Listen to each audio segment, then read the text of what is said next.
Just a wrap up of the City Council meeting for the City of Grand Rapids for Monday, September 23rd, 2019. We had Get Fit Itasca in to talk a little bit about trail development in and around Grand Rapids, supporting other trail development, both inside and external to the city. So Anna Johnson and Russell Haberman were in. Russell works for ARDC to talk a little bit about riverfront development, where the Ped Bridge is down behind the library and stuff, and what we can do to enhance trails and stuff through that area through kiosks and signage to promote and encourage people to use that area. So there's more to come on that, but there will be some additional work over in there as we move along. At the regular council, just on the consent, just a couple of things I wanted to touch on. We're going to solicit bids for 2 new squad cars, and we are also going to put 2 of the older squad cars out for sale.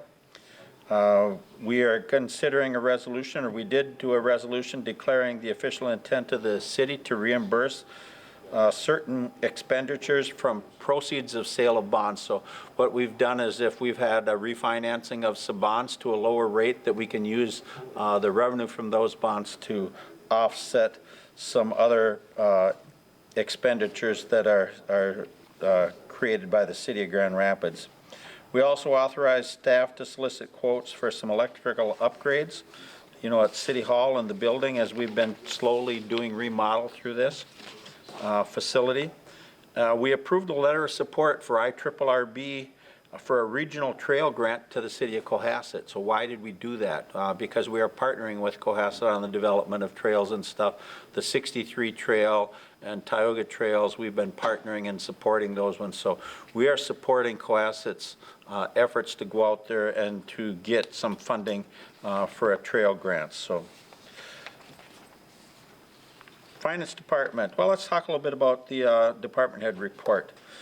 Julie Kennedy, from the Public Utilities, the general manager out there, come in and talked and gave a little bit of a report. As you know, it's a standalone division, technically not a department head, but periodically we like to know what's going on out at the PUC. So Julie was in, talked a little bit about the metering changes that have been happening. She talked a little bit about the annexation or the takeover of some Lake Country power property out there, 930 acres that's coming into the city, and it's I believe it's the last piece under the orderly annexation area of homes and stuff that are going to be coming in, and they will be moving from Lake Country Power over to the Public Utility Commission power. And I think, as Council Member Christie spoke about, it could be as much just on the base monthly premiums that you pay to be on Lake Country Power versus what you have on the city side. Could be about $400 a year savings there, plus the power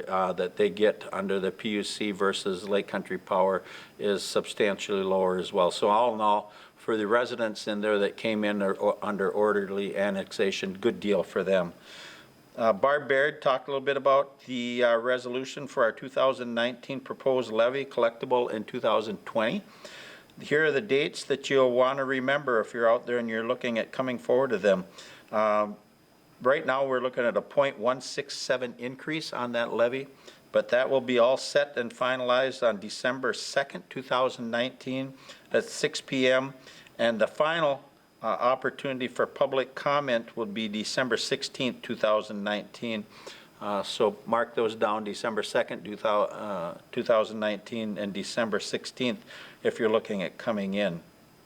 We hired Michael Randall to the position of building maintenance worker. He'll be starting October 21st at $20.82.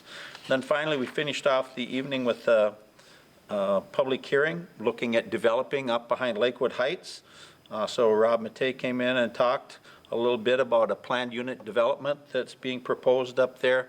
There are 5 single family lots with a potential of 2 lots having one duplex and the other one as much as a triplex on it. So the addition of as many as 10 units on that property back there.